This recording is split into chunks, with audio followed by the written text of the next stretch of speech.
আমাৰ নৰ্মেলি জ্বৰ মানুহৰ দুটা জীৱাণুৰ কাৰণে হ'ব পাৰে গাত। এটাটো হৈছে ভাইৰাছ আৰু দ্বিতীয়টো হৈছে বেক্টেৰিয়া।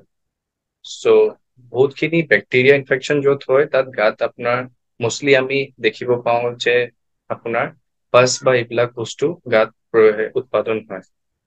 আৰু যেনেকে মানুহৰ চৰ্দি লাগিব পাৰে তাত লেতেৰা হ'ব, আপোনাৰ চৰ্দিটো লেতেৰা হ'ব, খেকাৰটো লেতেৰা ওলাব।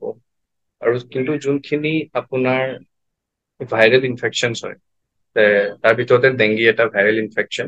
এইবিলাক মষ্টলি ভাইৰেল ইনফেকশ্যনছ বিলাক নিজে ভাল হৈ যায়, 4-5 দিনৰ ভিতৰতে ভাল হৈ যায়।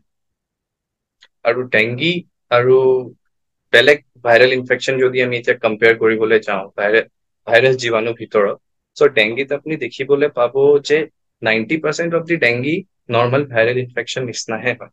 আপোনাৰ অলপ মিঠা মিঠা জ্বৰ হ'ব, গা বিষ থাকিব, হাত ভৰি বিষ হ'ব পাৰে, অলপ পেচাব হালধীয়া হ'ব পাৰে, কিবা এটা টেষ্ট নাহিব পাৰে। কিন্তু বেলেগ ভাইৰেল ইনফেকশ্যন সেইখিনিও প্ৰায় একে প্ৰেজেন্টেশ্যনহে দিয়ে।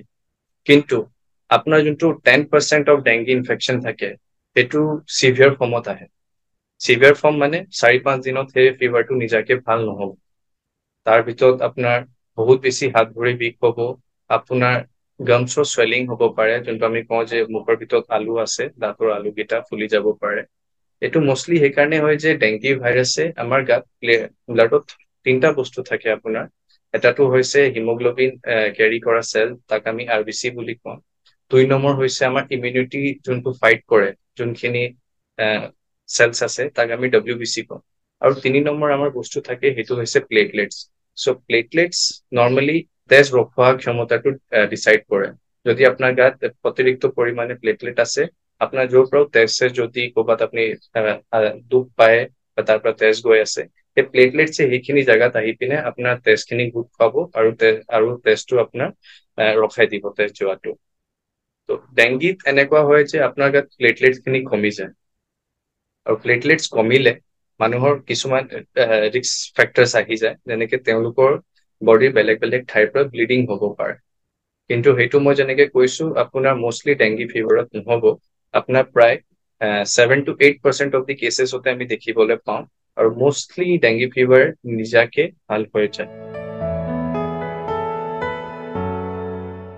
কাৰণটো আপোনাৰ এটাহে আছে, কাৰণ হৈছে যে আপোনাৰ মহ আছে এটা, আমি তাক এডিছ এজিপ্টি বুলি কওঁ। আপোনালোকে দেখিলে চিনি পাই যাব, এই মহটো মানুহক মষ্টলি ৰাতিপুৱা কামোৰে। চ' ডেংগিৰ মানুহে যদি ডাউট কৰিছে তাক ডেংগি হৈছে, সদায় মন কৰিব লাগে যে মহ কেতিয়া কামুৰিছে। মষ্টলি আপোনাৰ মেলেৰিয়া যোনটো মহ থাকে সেইটো ৰাতিকে কামুৰে বা গধূলি হোৱাৰ পিছত কামুৰে। কিন্তু ডেংগিৰ মহ যোনটো ডেংগি ভাইৰাছে কেৰি কৰে, যি মহটো আপোনাৰ ৰাতিপুৱা কামুৰিব, ৰাতিপুৱা প্ৰায় 6টাৰ পৰা 8টা মানৰ মাজত, বা গধূলি হোৱা আগে আগে কামুৰিব। আপুনি যদি মহটো ভালছে চাই তাৰ ঠেংখিনি বহুত দীঘল থাকে, আৰু 2 নম্বৰ তেওঁলোকৰ গাত বগা বগা ষ্ট্ৰেপছৰ নিচিনা থাকে, যেনেকে জেব্ৰাত ষ্ট্ৰেপছ থাকে আপোনাৰ ব্লেক এণ্ড হোৱাইট, সেইটো তাতো ব্লেক এণ্ড হোৱাইট নিচিনা ষ্ট্ৰেপছ দেখে। চ' কাৰণ আপোনাৰ হৈছে ডেংগি ভাইৰাছটো, যোনটো আপোনাৰ বডিত গৈ পিনে ডেমেজটো কৰে। আৰু এই ভাইৰাছটো আপোনালোকে কোনোবা মহে কামুৰিলে মানুহৰ গালে বিয়পি আহে। ডেংগি যেনেকে এটা ভাইৰেল ইনফেকশ্যন হ'ল, প্ৰত্যেক ভাইৰেল ইনফেকশ্যনৰ আপোনাৰ চিমটমছ একেই থাকিব। গা বিষ থাকিব, চৰ্দি অলপ লাগিব পাৰে, মূৰ বিষ হ'ব পাৰে, জ্বৰ হ'ব পাৰে, আৰু তাৰপিছত গাঁঠিখিনি বিষাব পাৰে। এইখিনি প্ৰায় নৰ্মেল আপোনাৰ চিমটমছ আছে।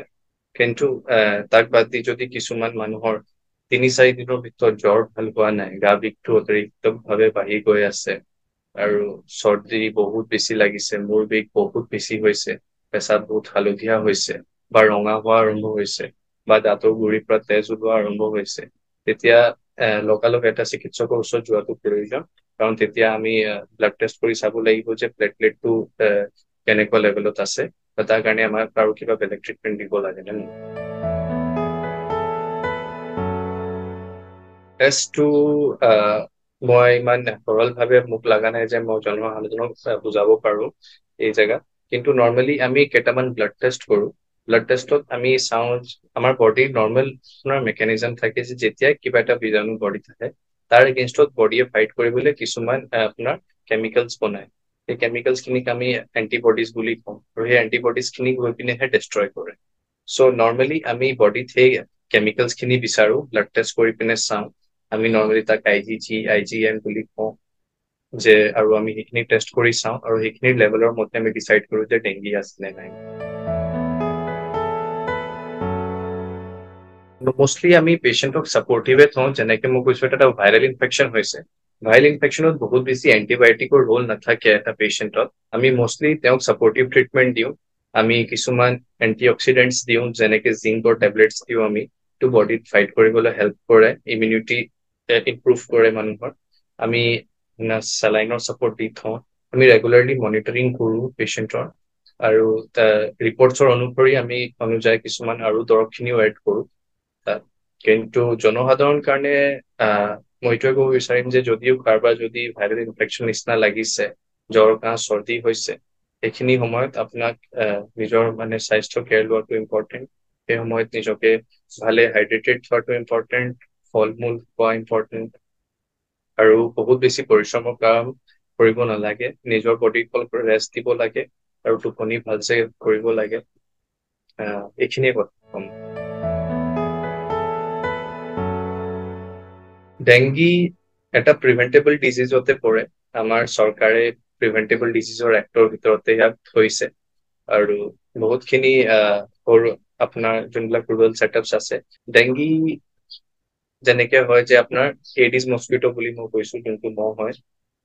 মহ যিকোনো এটা লেতেৰা ঠাই আছে, বা য'ত বহুত দিনৰ বৰষুণৰ পানী জমা হৈ আছে, সেইবিলাক জমা হৈ থাকে, সেইবিলাক জেগাতে মহে আপোনাক ৰিপ্ৰডিউচ কৰে, আৰু বহুত বেছি হৈ যায়গে। চ' ডেংগি প্ৰিভেণ্ট কৰা বেষ্ট ৱে ইজ যে নিজৰ চোতালটো চাফ চিকুণকে থওক। ক'তো জমা পানী আছে যদি সেইখিনি চাফা কৰি ওলাই দিয়াটো ইম্পৰ্টেণ্ট। ক'তো গাঁত চাত আছে সেইখিনি পুতি থোৱাটো ইম্পৰ্টেণ্ট। আৰু ওচৰত যদি নালা আছে, সেইবিলাক ঢাকি থোৱাটো বহুত ইম্পৰ্টেণ্ট। যদি নালাটো ঢাক খাই থকা নাই, তাৰ পৰা মহখিনি ওলাই পিনে আপোনাৰ ডেংগি বা মেলেৰিয়া যিকোনো বেমাৰ কৰাৰ চান্সেছটো বহুত বেছি বাঢ়িছে।